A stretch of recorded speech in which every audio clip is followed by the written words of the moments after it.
Hey, we're back. Okay. We're back. We're back. Hi. We're back, and I'm ready. I'm ready for tonight's chats to what? What's the word am I looking for? I have no idea. Almost To I have to be careful with my words. To hammer these supervisors. It's woodshed night. Woodshed, no, back on chat. Leave it there. Oh, so, okay. Yep. Okay. Yes, it is woodshed night. People are jumping on. Good evening. Happy Wednesday, everybody. Welcome to Wednesday night OWCP chats with Chris and Gini. We started a minute early, but anyways, here we are. That'll give me time to share since y'all don't share sometimes. Oh, you share fine. We appreciate you. Thank you so much for doing all the shares. Okay, let's see. Tonight,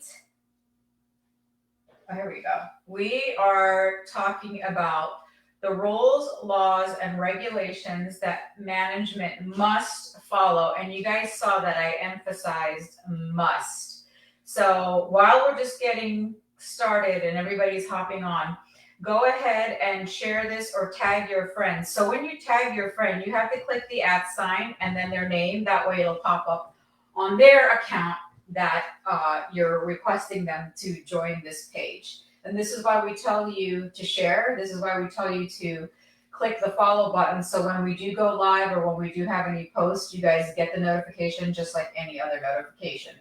So we do this woodshed night every quarter. So if you missed it, January, February, March, here we are doing it again. And then we'll do it probably the end of summer and then right before Christmas because things get very chaotic. In the meantime, hello, Tim. Hello, Maria. You guys will see some of our offices pop up. Take note where they're located in case you or a friend needs help. We have everything up here as well on our TV screen. While I share, I'm going to have Chris talk about what's coming up for us this weekend and next, where we're going to be. Hello, everybody on Instagram. I see you guys hopping on. We are talking about Woodshed. Hello, everybody on LinkedIn. All YouTube, the Facebook pages and YouTube. TikTok, everywhere. So let's get started with some housekeeping. Yeah, so again, please just share this. The reason we ask you to share is because your friends who aren't here aren't getting the benefit of the knowledge. You can help them. Every time I talk to people, somebody, if not multiple people, say, I wish I would have known about you a year ago or 2 years ago. So, oh, shoot, let's use our microphone and see what happens. Oh. Hey, can you hear us now? It's like everyone's like, hey, they're yelling from far away. You want a microphone too? Okay, she's going to grab hers in a minute. She's not in a hurry. All right, so, but people are saying all the time, I wish I would have known about you then, and that's real problematic if it's you, because, if you wait till you need this information, it's too late. It's certainly too late if you never hear about it. So just tell your friends and you can just share this. We really appreciate it.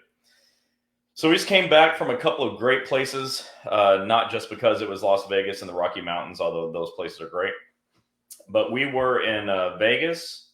And the purpose of that was to meet up with Dr. Chris Colgan and his wife, Sandy. They're really excited to be joining us. They're getting a brand new space. I think they found the spot they wanted on Friday, so I'm really excited about that. And then they're just going to start staffing up and getting the equipment and everything they need so they can help you in the Las Vegas area and truly all of Nevada, because there's nobody else in the whole state helping.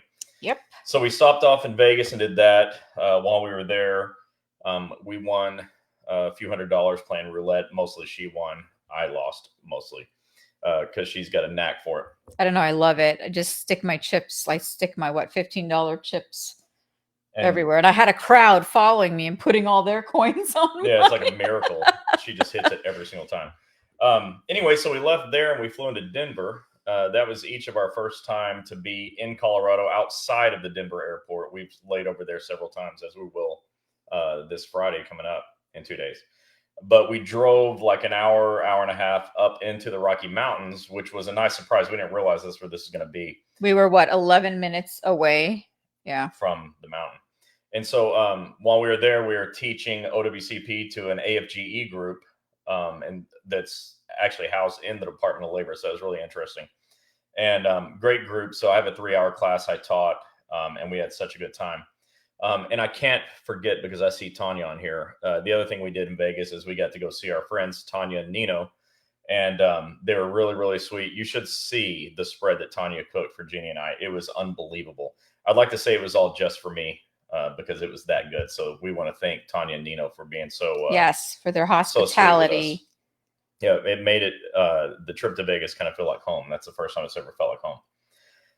Anyways, so now coming up on Friday, we're flying to Sacramento to teach OWCP at the California State Convention for APW. Like always, APW steps up and makes sure that their members has more, not less. So as always, you should be commended. We're looking forward to that. So I've got a 2 or 3 hour class I'll be teaching there. And then we come back Sunday, and then boom, on Tuesday, we're off to Orlando. And that's for the Florida APW convention. So those of you that are in Florida and want to come by and say hello, please do. Gini and I will be there, and she'll post where we're going to be online. So that's what's coming up. And then that's it for the rest of the month.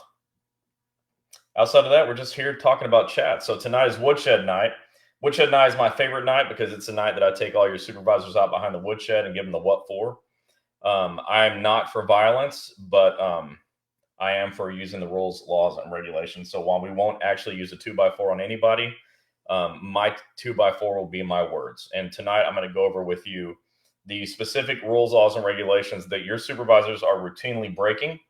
And if you'll do something about it, then we can put a stop to supervisors sort of running roughshod on you when you get hurt at work. Believe me, if it's happening to you, it's happening to your coworkers. It's happening to everybody. And we want to put a stop to it. So we're doing that by teaching you what you need to know so that it doesn't happen to you and your coworkers. So again, tell your friends. Share this page. If it takes you away, just come back. We're not going anywhere. How you doing over there? So I'm doing. So yeah, we've had a rough couple weeks. We were home for a couple days, and now we're back. And I will go ahead and tomorrow post where we're going to be in Sacramento. So if there's any other federal agencies that want to come see us or grab some books, because we got to haul a ton of books and lots of fun stuff. Yeah, we try to give them all away. But any agency is allowed to come and see us. Unfortunately, you cannot join the training. That's the only thing. Well, it's because it's not our training. It's not our show. So you'd have to be invited by the actual union that's putting it on. Right. So, I'm always posting pictures of what we do. And a lot of people think we're always on vacation, and we're not. Yeah, we're actually the best we can to make the best of it. Like in Vegas. We fly in, we teach, then we fly out. So right after teaching, we just normally go and do something. So no, we're not on vacation every week, which would be kind of fun. It'd get old. I like being home. Yeah, we definitely love being at home. The stupid visors and boss holes. Yeah. What's up, Ron? Ron's always the best. All right, so let's get this going. Get your friends, get your coworkers, because a lot of you, when I shared this last week, were like, oh my gosh, you guys are doing it again. Because this is a sticky topic for you guys, because here's what we hear all the time. My friends are injured. They really want to go see a doctor, but they're scared of filing their claim. So from there, because that's Chris's first topic, fear. So let's get into fear. And you shouldn't care if they're going to retaliate against you, try to fire you, because they can't, because of certain rules, laws, and regulations. So with that said, I'm passing the mic to Chris. All right. You should know that the rules as they apply to OWCP were not meant to penalize you. They're meant to protect you. They protect the injured worker. And what's sad is that you've all been, I think, gaslighting is an appropriate term. You've all been made to believe that OWCP is out to get you and that the rules are there to penalize you. But truthfully, the rules are there to penalize your supervisors. The only way the rules can penalize you is if you lie. If you file a false or fraudulent claim or statement in connection with the FICA claim, you can be punished severely. So I'll say, and this will be the only thing I'll say to you as far as that goes, is just tell the truth. And it's our experience that you do. So It's not something I'm really concerned about. But for somebody that's new and you may be thinking, how can I get over on the system? You can't, so don't even try. First of all, being hurt at work sucks. Ask anybody here that's had to go through it. And so faking it sucks even worse because, man, until you've been there, it's hard to understand. But outside of just the basic tell the truth, all the other rules are there to sort of guide the process and penalize management when they do the wrong job. The reason management doesn't get penalized is because you don't penalize them. You don't file grievances. You should file grievances when they violate the rules. They're generally probably violating your contract. All of your agencies have inspector generals. You can speak to your local OIG for your agency. Yeah, that's not reverb. We had volume on. The OIGs for your agencies sometimes can do something about it, but they can't do anything if you don't tell them to. And when you're violating law, if you're a supervisor, you're probably, can be reported to DOJ. I've been told that too, that you can contact DOJ and say, look, here's the law and here's what happened. Now, they may have bigger fish to fry, but as far as I'm concerned, what's going on with you is the most important thing, right? And so I want you to be aware that there's recourse. There's OSHA, 1-800-321-OSHA. If you feel like there are safety violations, and I'll talk more about this in a minute, you can call OSHA, and OSHA will penalize management. You can file EEO complaints. Too many of you say that that's useless, but it works sometimes. So I wouldn't call it useless. I'd say, just talk to a new EEO counselor. They are there to help you. And then lastly, our labor board charges. Almost nobody goes and files labor board charges against management. But I think it's valuable because it will set a precedent for future decisions. So there's a lot you can do there. With that said, I want to talk to you about the specific rules that your supervisors are breaking. Along the way, just pause me when there's questions and we'll just answer it. So Tanya, you said, but how do people know what to do and know what their rights are when supervisors lie or are uneducated? Well, this is where you have to be, because we're going to tell you, we're going to teach you. So there's tons of rules, laws, and regulations in all the books. Yeah, and all the books. And to answer that question, Tanya, more thoroughly, is not just for you, because I think you understand it, but everyone else, especially if you're new here, tell somebody. Yeah. Let people know that we're here teaching this, because until you understand that your supervisors are full of crap, you're going to take it as if it's the word. And before it happens, if someone on here tonight says, well, that's not what my supervisor said, so I'm going to do what they say, this is not the show for you. This is like there's probably like a supervisor broadcast somewhere you can go to, and they can feed you all the crap that you want to eat. When you come here, you're just going to get the truth. So let's deal with it. First of all, management says, I don't want to do my part. I'm not going to help you fill out your CA1 or your CA2. And, for whatever reason, I don't think you're hurt bad enough. I don't have time. I just don't have to. Nothing is going to happen to me. I'm not going to help you file your injury claim. Well, the Code of Federal Regulations, and that's CFR, and I'm not going to say Code of Federal Regulations all this night because it's a mouthful. So CFR. The CFR says that the employer shall complete their portion of the CA1 or CA2. What does that mean? They have to. They must. Shall is must. It's unequivocal. It doesn't say the employer might complete or may complete, or if the employer has time to complete, or if they think you're hurt enough, then they'll complete it. It says the employer shall complete the agency portion of Form CA1 or CA2 no more than 10 days after the receipt of notice from the employee. So in other words, now everything's filled out on eComp, right? And you go to eComp and you fill out your CA1 or your CA2 there. Well, you get your supervisor's email, and it gets them an email saying, okay, it's your turn. We filled out page 1. It's your turn to fill out page 2, right?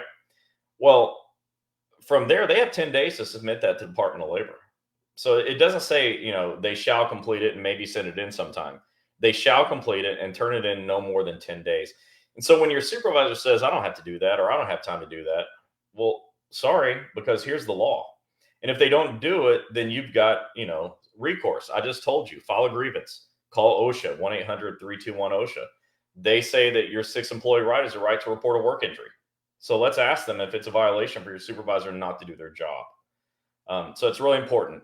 Definitely, they shall complete their part of the CA1 or CA2.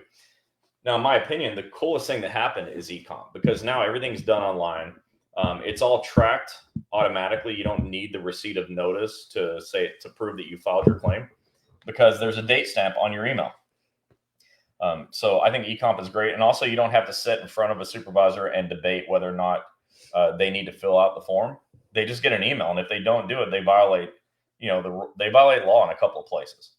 And it's your job to punish them by filing grievances, calling OSHA, contacting DOJ, OIG, EEO, or any of the other alphabets, right? And do something about it. Don't do nothing. Whatever's happening to you is happening to other people. So don't do nothing. That would be my advice. Let me just get to Penny here. Penny said, I just received my 4th denial because I can't get a proper causation letter. I've tried twice getting. Okay, I'm going to work on Penny. Private message me, please. I will fix that. I'm not sure what happened there. Okay.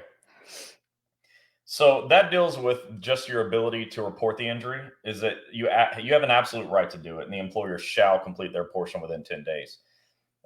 So keep that in mind. Very important. Too many supervisors say, I don't have to help you. So the first 2x4 goes over the head of the supervisor saying they don't have to, because the 2x4, by the way, is words. We're not actually hitting people with wood, but it is shall. They shall complete their portion. Mm-hmm. And then let's say they complete it and they write something that's incorrect on the second page of the CA1 and they know it's wrong. Or, well, let me just read this law. So the Code of Federal Regulations, the CFR, says a number of statutory provisions make it a crime. What does it make it? A crime. A crime to file a false or fraudulent claim or statement with the government in connection with a claim under FECA, or to wrongfully impede a FECA claim. So that's the one that can get you if you're not telling the truth. Again, we're not worried about you not telling the truth, but if you don't, this is the one that gets you. It's a crime to file a false or fraudulent claim with FECA. So if you're not really hurt, don't file a claim. But for the supervisor, it's a crime to file a false or fraudulent statement with a claim in connection with FECA. So what does that mean? What if your supervisor says that their knowledge of the facts of the injury don't agree with you, but they damn well know that it does? Well, they knowingly filed a false statement because they had to write something false on the CA1. What if they say that it was due to willful misconduct, but they know it wasn't? Or it was not in performance of duty, but they know for sure that it was. So when they write things that are knowingly false, then they are, according to 20 CFR 10.16a, they're committing a crime. Now, it also says it's also a crime to wrongfully impede a FECA claim. So what would wrongfully impede your claim, your workers' comp claim? Would it wrongfully, and I ask this all the time, we're at live events, I'll ask it on Saturday when I'm teaching in Sacramento. Would it wrongfully impede your claim if your supervisor said, I'm going to retaliate, I'm going to fire you, I'm going to demote you, I'm going to send you 100 miles away to work, or I'm just going to have my eye on you, I'll be watching you every step of the way? If they're just trying to intimidate you, would that wrongfully impede a claim? I say yes. If they refuse to fill out their portion of CA1 or 2, would that wrongfully impede a claim? Absolutely, it impedes your claim. You can't have a claim started until it gets sent in to the claims examiner. So anything that wrongfully impedes a claim is a crime. And so when your supervisors are doing things and you know they're violating this, you should show them this. You should say, did you know that to wrongfully impede my claim is a crime? And that crime is punishable by fines and imprisonment. Yep. So who wants it? Just fill out the forms. It's ridiculous. But what you got to know is that you hold all the power. The supervisor is required to do these things. And the only way you're penalized is if you're telling a lie. And you're not going to do that. And so all the laws, all the rules are set to penalize management when they don't do the right job. So make them do the right job. Use the law as your 2x4. I like that. And then the United States Code, 19 U.S.C. 1922. It says, whoever induces, compels, or directs an injured employee to forgo filing an injury claim shall be fined, imprisoned, or both. So whoever induces, compels, or directs you to not file your claim. And this goes in line with the other thing. If they say, hey, if you file the claim, you're going to get fired. Like we had someone in Alabama who they said, if you file that claim, the best thing for you to do now is resign. Oh, yeah. And they called OSHA, and that supervisor doesn't work there anymore or anywhere in the federal government because it works. Yeah. Calling OSHA does work. It turned out that supervisor was doing this to a lot of people. But whoever induces, compels, or directs an injured employee to forego filing an injury claim shall be fined, imprisoned, or both. I mean, that's very serious. So nobody is allowed to prevent you from filing a claim. Now, look, they can take your CA1 and they can say, we don't agree with any of this. As long as they're telling the truth, that's fine. That's their only recourse. Your supervisor's job is to fill out the forms and get the hell out of the way. That's it. They don't realize that. They think their job is to, handle the claim and manage the claim and track the claim and whatever. Their job is to fill out the forms and move. Just get out of the way. So whoever induces, compels, or directs you from filing an injury claim shall be fined, imprisoned, or both. So, any questions yet on that? No. Okay. You're gonna have to scroll down on some of these because people had questions on there that's not popping up here. I'm gonna have to scroll those Somebody will. with my plastic arm stretched out. That's not gonna happen. We'll have to figure that out. All right. So I'll do it in a minute. Here's the deal. Here's what OSHA says. Again, 1-800-321-OSHA. As I always say, that is an easier number than your own phone number. Nobody can forget that. 1-800-321-OSHA. But here it is on their website. It says, know your rights. And the sixth employee right is the right to report an injury or illness and get copies of your medical records. So, and then it says on another page, protection from retaliation. And OSHA says it is illegal for an employer to fire, demote, transfer, or otherwise retaliate against a worker who complains to OSHA and uses their legal rights.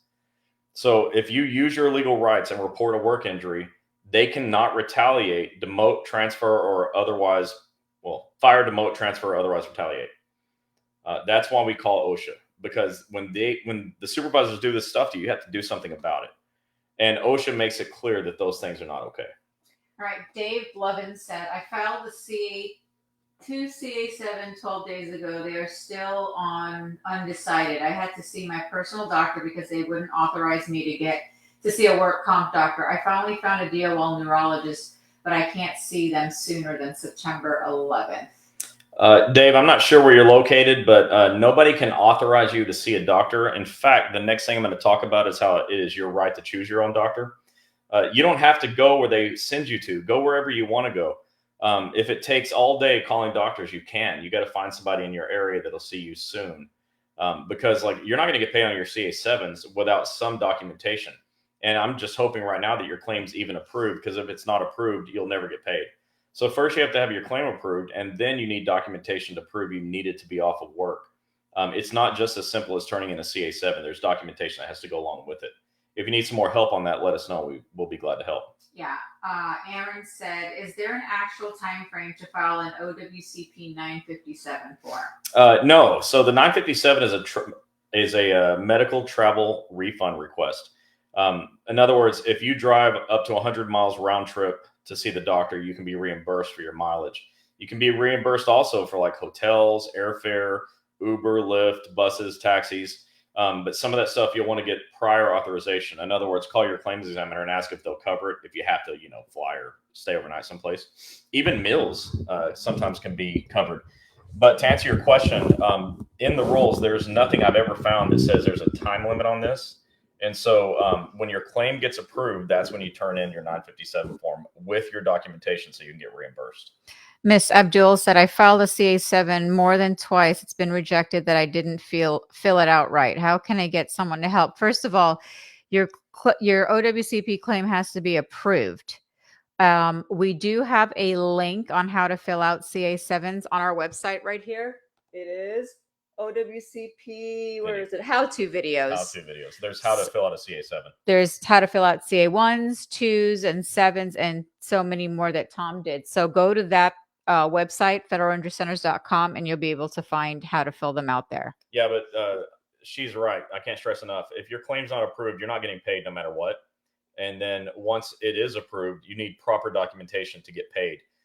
If you've been denied because the CA7 was filled out incorrectly, then definitely go check out that video, and it goes box by box on how to fill it out. And that should clear it up. If it doesn't, let us know. 20 CFR says injured employees are entitled to it, but OWCP said it has to be within a year, but they have not been able to provide that law, statute, or regulation in writing. Yeah, and I've read the laws. I've read more of this stuff than most lawyers have read it, and I've never seen anything If anyone knows of a rule that they can point to that says you only have a year, I'd like to see it, but I don't think so because I'm pretty sure I would have read that already. Those of you that need attorney help on receiving the money, like Miss Sanchez, please message me after the live, okay? And then I'll be able to get you the right person because Eric doesn't do some of these. I have to give you to another attorney. All right, let's see.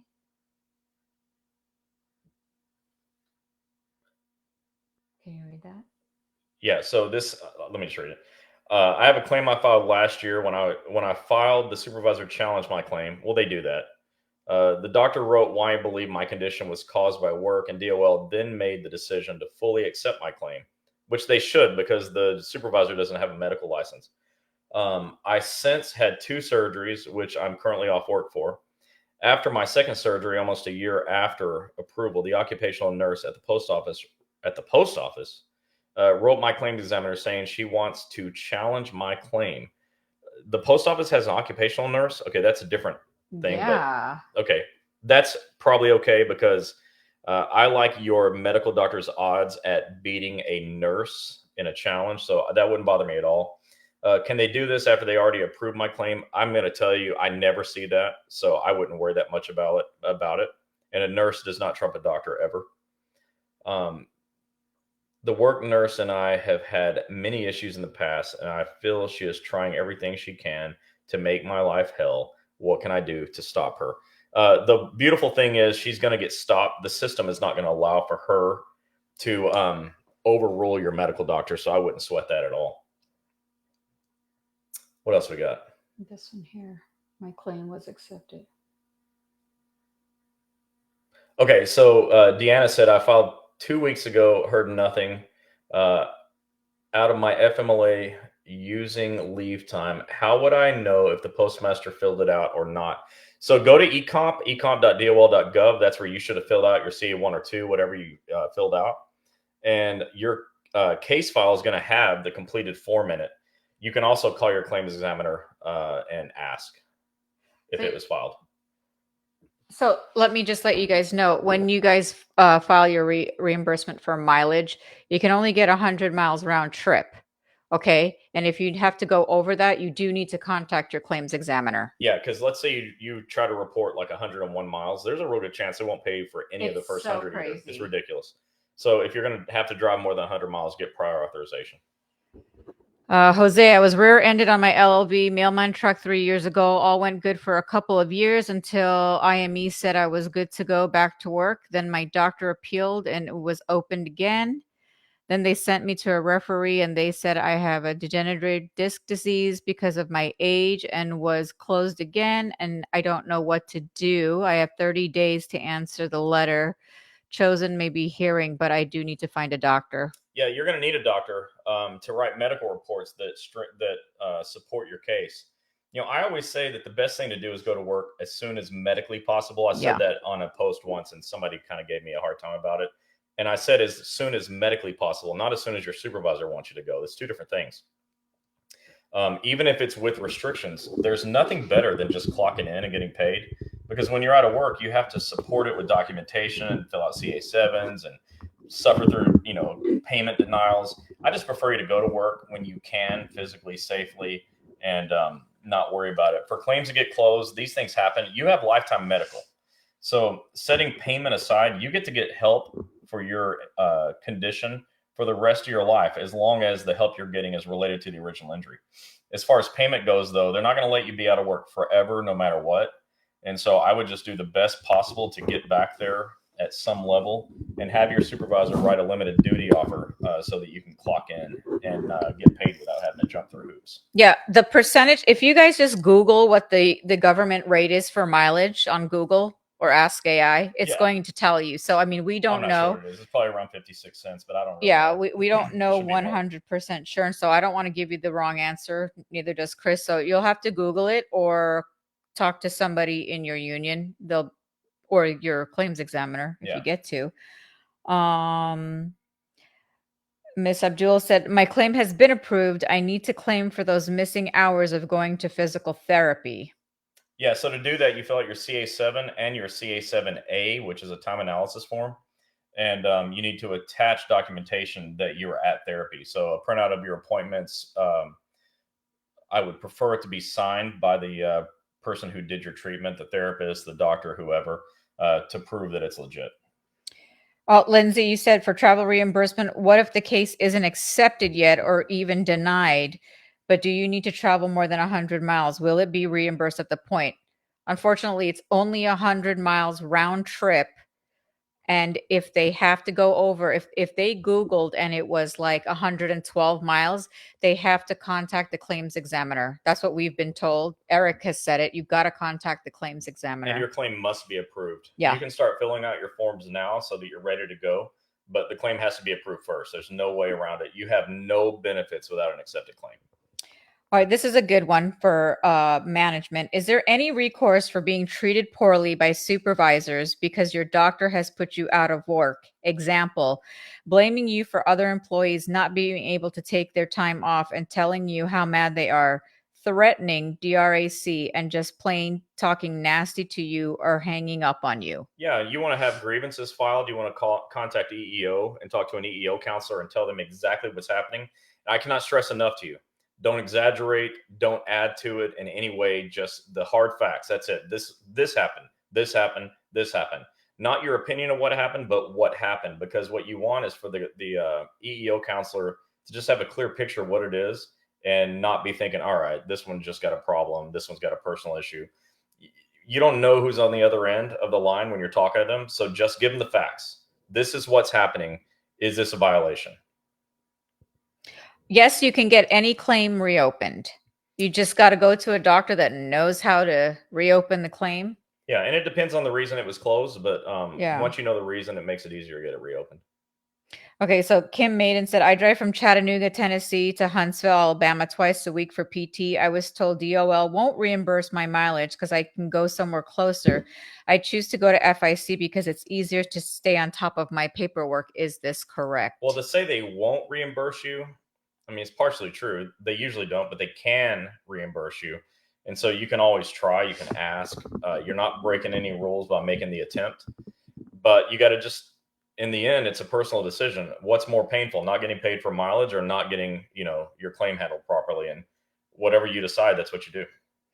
Okay, I know I'm just going to address this openly and honest. I know a lot of you have called and messaged me about our offices are saying they cannot help you with certain issues. Chris will be training on some of these stuff. You have to remember our office is training doctors as fast as we can so you guys can get the help. And there are little things that they may not know that they can do or they're supposed to do. So please be patient. If you have any issues, continue messaging me. I will give those messages. Tom handles that. Emmy and Jennifer handle all of that once I get it. Send it to me, and Chris is going to be talking to the group of doctors and moving forward with a few new things. Yeah, things happen, and she's right. She says, be patient, but I'm not, so I won't say be patient. Instead, just tell us every single time something happens, and we'll fix it.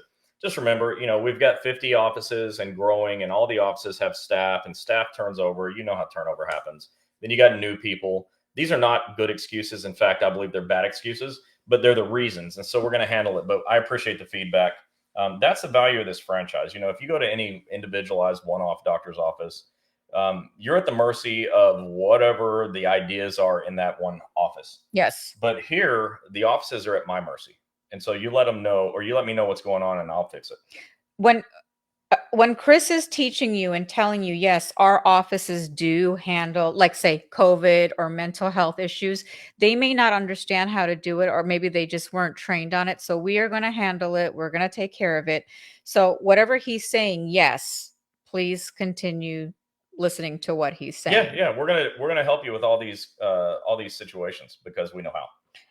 Let's see. We have still no response for OWCP reconsideration. 10 weeks, no pay. Well, 19 weeks. And sorry. So what you have to do is call your claim examiner. They probably won't answer, and that's actually good. You want to leave a detailed voicemail, and then the voicemails now get transcribed, and the transcribed document gets added to the case file.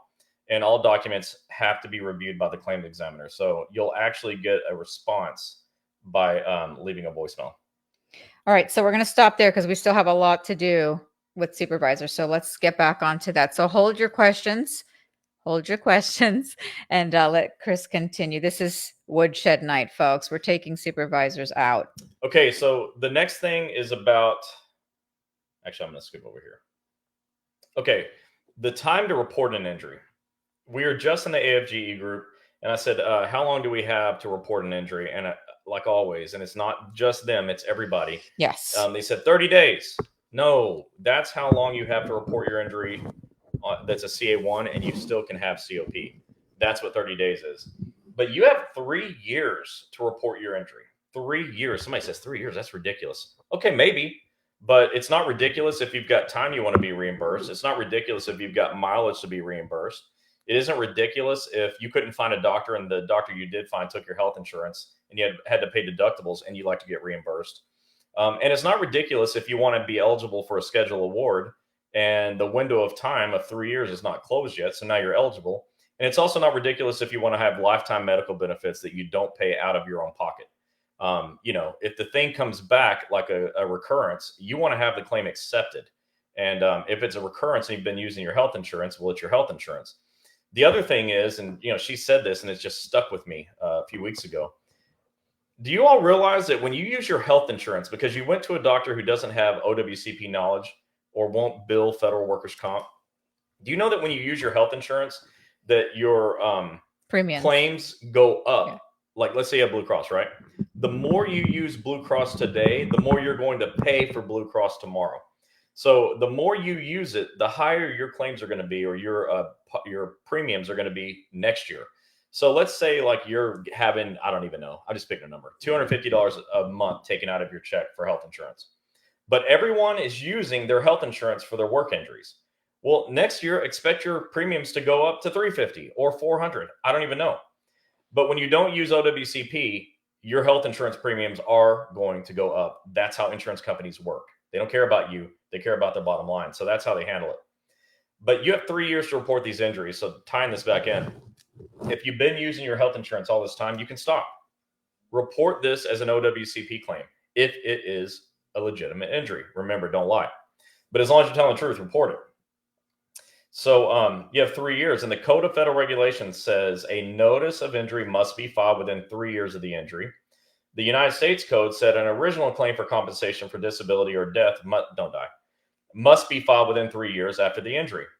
B of that law says in the case of latent disability, the time for filing a claim does not begin to run until the employee has a compensable disability and is aware by the exercise of reasonable diligence or should have been aware of the causal relationship to the job. So in other words, if you have a CA2 injury and you've been walking around on a bad knee for the last 2 years and you thought it was just wear and tear, you didn't really connect the dots, you go to the doctor, you say, hey, doc, what's going on? And the doc says, well, wait, don't you carry the mail? Haven't you been doing that for 15 years? Of course your knee's hurt.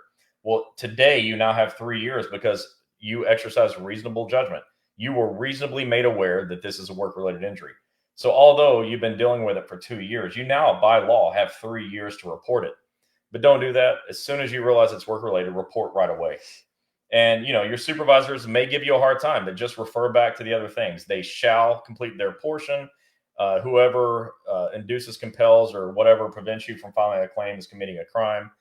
And you have 3 years to report your injuries. So if you're walking around thinking, man, it's too late. My supervisor said I only had 30 days or 2 weeks or 3 days. Well, that was wrong. Probably a lie. And because I think everyone in management knows you have 3 years. But like I always say, they're either dumb or playing dumb. So maybe they just don't know. But now you do. So you have 3 years to report your injuries. That's really important. And then the next issue that I hear all the time is supervisors say, I don't have to give you a CA16. Yep. Now, the bigger issue is that you don't know what a CA16 is until I've told you. Again, I go to these live events and I say, who here has ever heard of a CA16? And like 2 people out of the whole room raise their hand. I say, okay, well, who's heard of money? Well, this is funny too, just to come back. When we were teaching last week in Colorado, we were teaching MSHA, we were teaching the NCFLL, and we were teaching some folks from OSHA, and they didn't even know what it was. Yeah. So that was fun. But, and that's not a knock on anybody. It's Right. just that They everyone just needs don't to have the know. understanding that you don't know about OWCP, and that's your problem. Juanita Ellis says, what is a CA16? I'm so glad you asked. A CA16 pays all of your medical bills for the first 60 days on a CA1 injury that was reported within 1 week. So let me break that down. It's only good for CA1 claims. A CA1 claim is it's an injury that happens in a single shift. And like you twisted your knee, twisted your ankle, broke a bone, got bit by a dog, whatever. It happened right now. You got in a car wreck. That's a CA1. It happened today. And if you report that injury that happened today within 7 days, which you should report it the same day, like right away, immediately report it. If you have to call 911, do that first, but then call your supervisor and report it right away. Yeah. And then go to eComp on the same day and file your claim right away. Well, when you report your injury within 7 days, you get a form called a CA16. And this form pays all of your medical bills for the first 60 days. And no matter what, you never have to pay it back. Even if your claim is finally denied and is never accepted, you don't have to pay back those 60 days. And the good news is a lot of injuries can be resolved in 60 days. So you can have all your medical bills paid, but it certainly will cover your bills until the claim can be accepted. And so a CA16 is critically important. And the Code of Federal Regulations says when an employee sustains a work-related traumatic injury, that's a CA1, that requires medical examination, medical treatment, or both, the employer shall, there's that word again, the employer shall authorize such exam and or treatment by issuing a Form CA16. Letter B says the employer shall issue the Form CA16 within 4 hours of the claimed injury. 4 hours. So your supervisor say, I don't have to give that to you. You don't hurt bad enough. That's not the law. It says the supervisor shall authorize a CA16 within 4 hours of the claimed injury, not shall issue it if they feel like it. It says when your injury requires a medical exam or treatment. Well, I say all injuries require at least an exam because you don't know and you're not a medical license, or you don't have a medical license, and your supervisor doesn't have a medical license. So all injuries should get at least an examination. And you know what? That's fine. The doctor can say you're fine. Go back to work. Fantastic. I'm fine. But the rub some dirt on it technique will cause you to lose your CA16 because you waited. If you wait more than 7 days, you cannot have it. And if you wake up on day 8 and go, man, this thing's not getting better, it's too late, you don't get your CA16. So don't allow them to prevent you from getting what they should give you within 4 hours. And this, I think, is the biggest problem of everybody that I've ever talked to who just their life financially spiraled out of control. They reported their injury late, and as a result did not get a CA16 and did not get continuation of pay. So they had no way to pay for their time off, and they had no way to pay their medical bills. And it's an uphill battle to get better if you can't afford to be out of work and you can't afford to go to the doctor. Those are serious problems when you have injuries and you need help. So report right away and get your CA16 and file a grievance. Do whatever it takes. If your supervisor refuses to give you a CA16, that is unacceptable. There is no acceptable reason to not give it to you. They have to. Okay, Juanita, I'm just asking. I see it. So she also said, where do we go to report CA1 and CA16? So I said eComp. It's ecomp.dol.gov. It's a website. You have to go there and create an account, which is super easy. It's like 1.5 screens of information that you know by memory, like your social, your date of birth, etc. And then from there, there's a button that says CA1, and you just file your CA1. The CA16 you have to get from your supervisor. You can't file that on eComp, but your supervisor has to give it to you. If they say they don't have one, go to federalinjurycenters.com and go to the OWCP forms tab and print one yourself, because we've got a copy of it there, but you still have to take it to your supervisor and have it filled out and signed by them. You guys, I'm just going to pause here because I had a question. Why are you so scared of filing your claims? Because with these laws and these rules, they have to follow. I mean, and I say this all the time and I hate saying it. If you die tomorrow, they don't care. Your job is going to be posted like that. You all know it. Stop being scared of them. They're everyday. Care. They're going to replace you tomorrow. They're going to replace you, and they don't care that you're injured. And all of this, what you guys are saying, they're talking behind my back. They're making me feel guilty. Other coworkers, That's not your problem. No. Your problem is getting better. Yeah, and to go with that, I've got a list of 25 things. It's probably going to be my 4th book. Yeah, those of you out there gotten the books, you're rolling your eyes like Chris keeps talking about this 4th book. We're waiting. Well, the reason I haven't written it, okay, I actually combined the 3 together into Mhm. book 4, but I've been talking to someone who's like an expert in books. Yes. And I didn't do that the first time around. And so I think I've got a whole new book. But it's going to start with the 25 things you can do yourself to get a claim accepted. And thing number 10 is I don't care what my supervisor thinks. I don't care what my supervisor thinks. So forget what your supervisor thinks, or any other F word you want to replace forget with. Yeah. Forget what your supervisor thinks, because when you're at home at night, you can't sleep because you're in pain. They're sleeping. Because we've heard this from union presidents. We know some of them follow you. Some of them send, I don't know, these postal people or somebody from wherever you work for. And this goes for all agencies. It's not just for USPS. It goes for AFGE as well. Federal agency. Every single one. You know, they told me that they're going to fire me. We know somebody that got fired. Once their claim got accepted, they rehired them again. I mean, like, you cannot be scared to file your injury. You just cannot, because they cannot do anything to you unless, like Chris said, it is a false injury. Yeah. Now, can are funny. Those of you that know me know that I would dispute that they can't do it, because they do it all the time. The problem is they're not supposed to be able to do it. And the reason they get away with it is because you let them. Yes. And you let them because you don't hammer them. You Don't- don't file grievances. You don't file OSHA complaints. You don't file EEO complaints. You don't do labor board charges. You don't call the OIG. You don't contact the DOJ. And I'm telling you, those are all tools in your tool bag. They're Yes. all there for you, but you're not doing it.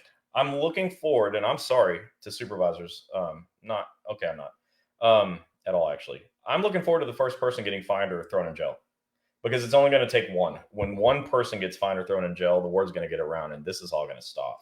I don't want that to happen. Supervisors, if you're watching this, I do not want you to go to jail, okay? That's not what I want. What I want you to do is your damn job. And if you would just do your job, we wouldn't have this problem. Again, you can't get fired. File your claims. And, we hear about it. You can get fired, right? But yes. They're not supposed to. Can are funny. Yes, they can, but it's against the law. And on top of that, we hear about this retaliation, and they take your hours away, or they send you somewhere else. You have to file these grievances. You have to go to retaliate in any way. 1-800-321-OSHA. Call OSHA. It's like when we taught them this last weekend, they were like, yeah, now we know what to tell our people in OSHA what to do. Like, this was information they didn't even know. Christine said that we gave her enough courage to file 4 grievances. You know what? That's almost enough grievances, Christine. Awesome. Keep it up. I love it. Thank you for doing that. Okay, I want to do the rest of these roles, and we'll hang around and answer some questions after. But the next thing that really is a huge pet peeve of mine, and it's, I think, the number one reason when you file a claim it doesn't get approved, is you're going to the wrong doctor. And the wrong doctor is anybody who's not trained in OWCP, and most likely anybody that's not a federal injury centers doctor. But that's for maybe another topic.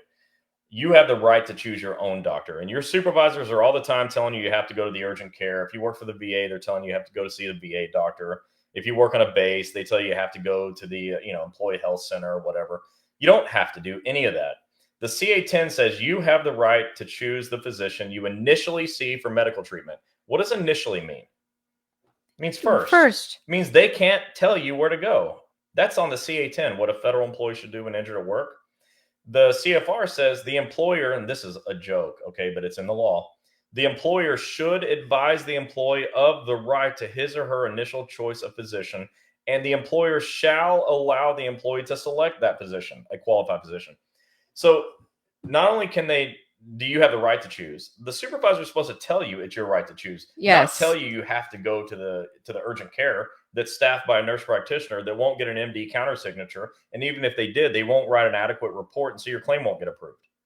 So you don't have to go to these doctors. With that said, if you're bleeding and you need stitches, if you've broken a bone, you need your bone set, if you need emergency surgery, or any of a number of other emergency situations, and you need to go to the ER or to an urgent care, that's fine. But tomorrow, contact an OWCP provider. That's going to be the key in getting your claim accepted. Then there's a document called the CA-810. It's almost like a training manual for everybody. And it says an employee is entitled to the initial choice of physician. How about that? There it is again. Agency personnel may not interfere with the employee's right to choose a physician. How about that? Nor may they require an employee to go to a physician who is employed by or under contract to the agency before going to the physician of the employee's choice. So that last part, nor may they be required to go to a physician who is employed by or under contract to the agency. That screams VA, where you work in a hospital with doctors. You can't be required to go to those doctors, and your supervisor is required to tell you it's your choice, and you have the right to choose. You can go to any doctor you want. If you go to your family practice doctor, they're not going to be trained to do this. We love them, and they're great people. I saw a family doctor today, and I liked them a lot. But that person cannot do OWCP. Your chiropractor on the corner with a sign on the building that just says chiropractor, which is my pet peeve as a business guy, because it doesn't really say anything. You can't go there because they don't have a medical doctor. Our chiropractors have medical doctors. And even if they did, they don't know how to write reports, and they can't write reports because chiropractors are not physicians in workers' comp unless they're doing subluxations. But they can do therapy, and they can work in a practice where they employ the doctor. If you go to a surgeon, surgeons do surgery. They don't write reports. Urgent cares are staffed by nurse practitioners. ER doctors are too busy. And so on and so on and so on. VA doctors are world-class, but they're not trained, and you're not their mission. The veterans are, as they should be. So you have to choose your own doctor. It's your right. And making a bad choice is generally going to lead to a denied claim. So choose wisely. There's where all of our offices are. You can check the locations tab at federalinjurycenters.com. But this isn't a sales presentation. You don't have to go to any of those doctors. If you like to fight for everything you got, go to any other doctor. If you want our doctors to fight for you, contact Federal Injury Centers. Yes. But you have the right to choose your own doctor. That's really important. And then I've got one more law that I want to point out as soon as I find it. Here we go. All right, this is going to be the last law that I want to discuss with you. And a few weeks ago, I talked about limited duty offers. Your supervisors do this one thing, and they're like prolific at doing it. They do it to everybody. And it's that here's your limited duty offer. Sign it right here. Sign it now. If you don't sign it, we're going to take it away. Well, that's BS. Okay. Your limited duty assignment is your right by law. And so I went through this in great detail because I did an entire topic just on this. And as a result, it's now in my live trainings. I'm going to discuss it in great detail when I'm in Sacramento. But you have a right to show the limited duty offer to your doctor. And they have to also provide a copy of that offer to your claims examiner. So if they're providing it to the claims examiner, why would they make you accept it the same day? And they haven't even given it to the claims examiner yet. They have it, they showed you, but they haven't uploaded it through eComp. It's not been submitted. So it says that they have to provide a copy to OWCP. From there, the CFR says OWCP shall advise the employee that it has found the offered work to be suitable, assuming that it found it to be suitable. And then it affords the employee 30 days to accept the job or present any reason to counter OWCP's findings of suitability. So 30 days right there. The limited duty offer has been submitted to you. It's been submitted to the claims examiner. The claims examiner reads it. And if they think it's suitable, they tell you. If not, they tell the supervisor, this doesn't work. And if they tell you they think it's suitable, they give you a month to figure it out. And it says also in that CFR that if OWCP finds that the reasons not to accept the limited duty offer are not acceptable, in other words, you say no and they say, well, that's not right, it gives you another 15 days to accept the job without penalty. Without penalty. Okay, so it's not now, it's at least 45 days from now. There's another CFR right before this one that says, if the employer has advised an employee in writing that specific alternative positions or limited duty exist, the employee shall provide the description and physical requirements ... to the attending physician and ask whether and when he or she will be able to perform those duties. So here you go. You don't have to accept the limited duty offer now. And in fact, I'll tell you, it would be ridiculous to do so because they're often wrong. They are often wrong. I read a statistic that said something like 90% of limited duty offers didn't match the CA-17. 90%, 9 out of 10. Okay, if yours matched, it was an accident. Okay, it was by luck. And so they can't require you to accept a limited duty assignment that could get you hurt worse. You have at least 45 days to show this to a doctor and then get back to them and say, okay, I'll take it. Or here's my reason why not. You submit that, and OWCP will evaluate it. And if they disagree with you, they'll give you another 15 days to figure it out.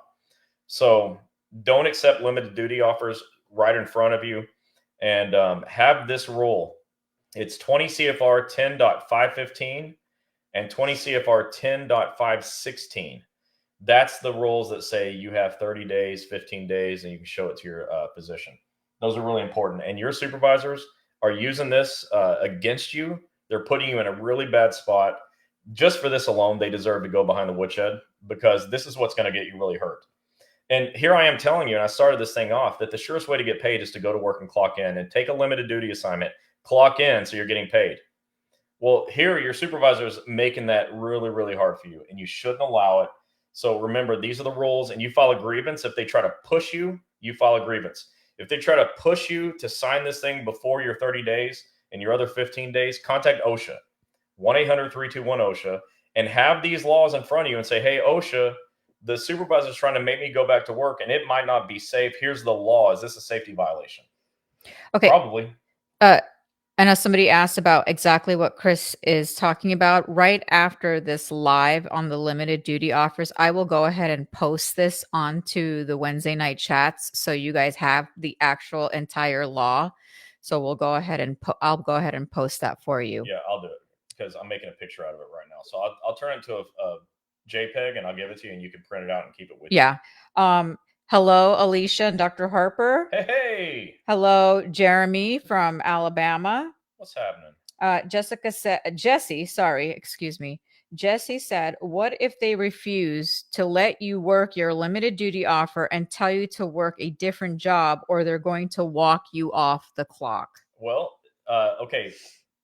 Great question. When they make a limited duty offer, that is the job that they have to give you. If you show up to work on a limited duty assignment that you approved, that your doctor approved, that your claim examiner approved, and then they change it, they're causing a safety violation. That you contact OSHA, contact the EEO, and tell your union reps that you need to file a grievance.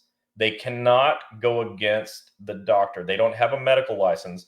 The CA-17, which wrote your restrictions, is a medical document.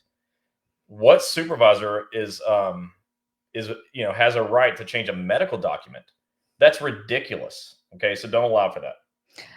And Juanita Ellis said, what recourse, and Chris just went over it, what recourse do I have if the postmaster isn't following the 25-pound restrictions for light duty? You need to talk to your union and file a grievance, and call OSHA, 1-800-321-OSHA, and tell them what's going on. Remember, don't make accusations, just tell the truth. Here's what's happening. I have a limited duty assignment, and the supervisor, I can only lift 25 pounds. And my postmaster is making me lift 50. That sounds like twice as much as my doctor wants me to lift. Is that a safety violation? And then file that grievance. Right. Samara Marie said, will you still be able to get compensation while you're deciding to accept the job offer? Well, okay. So you have 30 days by rule, right? The CFR says that. You have potentially up to another 15 days. And so as long as you're following the rules, you can be paid LWOP to be off work. And then last question on here, then I'm going to jump on to there. It says, does OWCP accept CME reports? CME? That's what else she said. Okay. Medical exam. I forget what the C stands for. I don't know what is CME? Anyways, tell us I what heard CME it. is. I don't know why I'm drawing a blank right now. It could be the Toradol shot I just had to take today. I'm a little cloudy. All right, let's see here. I got some questions here that don't pop up on my iPad. Alicia Carter says, I'm good. This way? Been up. Yeah. No, you're going the wrong way. You're hyperextending it. Now put the whole thing up. There you go. All right. Okay. Alicia said, how long can you be on restrictive duty? I am now on 15-pound lifting, and my doctor says I am to never lift that weight or I will have another surgery on my lumbar spine. This is approved by OWCP. Well, it depends, first of all, on your craft, on your agency. Some say if you're out of work for a year, some say if you're out of work for 2 years. There are different stipulations there. You need to get with your union and figure this out. I know people that have been on OWCP restrictions for like years and years and years and years, like longer than I could ever imagine possible. But if you hit the left side of that mouse, that thing will stop popping up. So that's what I would say. Get with your union and figure that out and see how it applies to you, because you're not all the same, unfortunately. That should be a rule that applies evenly to everybody, but it just doesn't. Okay, let's see. Aaron said I had a reoccurrence in December while on use or lose annual leave. OWCP paid both hospital bills, been on LWAP since 1/3/23. OWCP reoccurrence on 2/28. Denied the reoccurrence. And then reconsideration filed on 3/8. So you're now waiting on reconsideration. That can take some time. I mean, I'll tell you, that's a long time. I would call your claim examiner, leave that voicemail, and find out what the status is.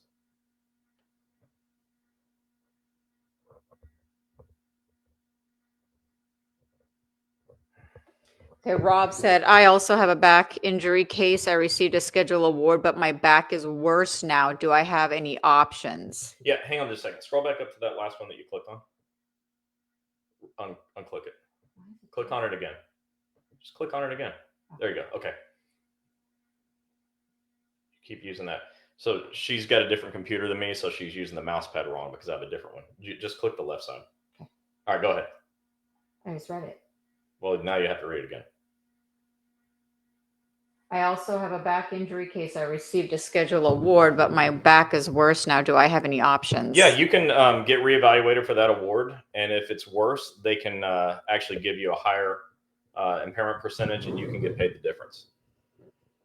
Okay, Kathy said, reported injury immediately, day after injury, got nothing federally until 14.5 years after injury following brain surgery at GW Hospital. Whoa. What do you mean that you got nothing? It's been 14 years now. So you may want to message me so we could chit chat. Yeah. I think we can probably help you, but wow.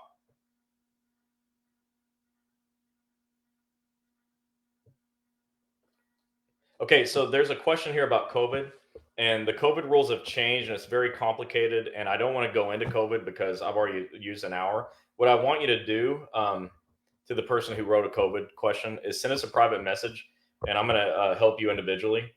But for the rest of you, if you get COVID, you need to fill out a CA2 on eComp. That's how you get a COVID claim approved. Rob said, I already had a non-industrial knee replacement. My job, of course, contributed to it. 10 miles a day for 7 years. Can I go back to that case? They denied it already. You can. The problem is that if they denied it more than 12 months ago, you're going to really struggle with that. There's a way to do it though. So why don't you go ahead and just send us a private message on wherever you're watching from, Facebook or wherever, and we'll tell you what to do. There is a way to do it, but it's very, very complicated, and it'll take a lot more than the time I have to explain it. But I think we can help you.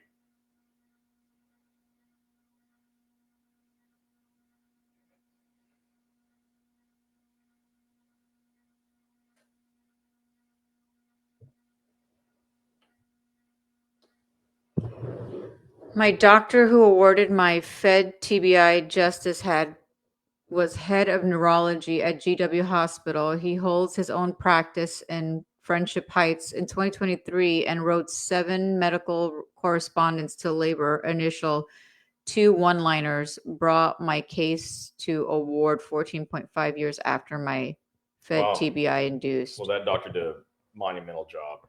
That's incredible. Will you still be able to get compensation while you're deciding? Okay, Chris already said that. Yep. I'm going to be posting that limited duty law.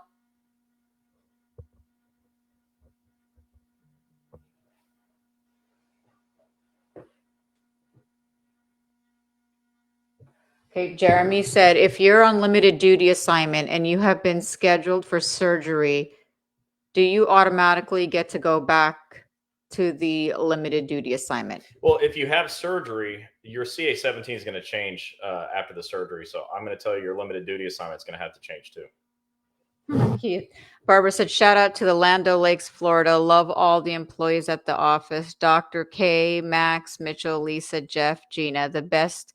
They all care and do so much for us employees. Aw, well, thank you for that. let's go ahead and wrap it up. Yeah. So that's actually a good place for us to stop. We'll answer the rest of your questions if we didn't get to them. So don't think we're ignoring you. Just keep an eye on the comments and we'll reply to them. But yeah, I appreciate Barbara saying that about the offices here in the Tampa Bay area. All of our offices are that way. Now, I know some of you will have some problems. And like I said, there are growing pains. We're going to work through them, but we're going to work with you to make sure your problems get solved. But we're hearing this all the time. And I'm really, really proud of the doctors we have because they're all on board with our mission to get approved claims. You've probably been seeing if you're paying attention to this page. I'm showing you all the time about doctors who are getting claims approved. And like I posted the other day from Vegas, 27 pictures of people with accepted claims. I mean, that was just in one setting while I was drinking coffee. But this is a thing. We had over 1,100 claims approved last year. I think we've already surpassed that this year, and which is an amazing, amazing accomplishment. We're just getting claims accepted at a rate that nobody's ever even dreamed of. And the doctors are, they're very loving. You know, we're picky about who we bring on. And as many of you know, I've fired some offices because they don't see things the way I want them to see it. They don't look at you the way I want them to look at you and love you the way I want them to love you. The ones we have now do, and we're really proud of it. So if you need help with an OWCP claim, go to federalinjurycenters.com and check out the locations tab. You'll find that we have 50 offices in about 24 states. If there's not one close to you yet, we apologize. We are working with who wants to work with us. I don't choose who contacts me. They choose us. They choose us. And for every one of those 50 that said yes, we had about 100 that said no. It's very, very difficult to get doctors to take on this job of helping you. So the ones that we have, you know, just show them your gratitude because they're doing a thing nobody else wants to do. They're helping you with something nobody else wants to help you with. And we love it because we're winning at a record pace. We are winning so much, but it never gets old. We never get tired of winning, and you don't either. Accepted claims, there's nothing better in my world than accepted OWCP claims. So we're very happy. Thank you for the good feedback on that. And for those of you that are having problems, just let us know. Because the best way to solve a problem is to hear it from you. So we really appreciate it. Yeah, I know. CJ Hammer on Instagram. So you're asking if we can come out and train your union members at your convention. Yes, we can. We have some rules that we'd like you guys to follow since we're not charging for this.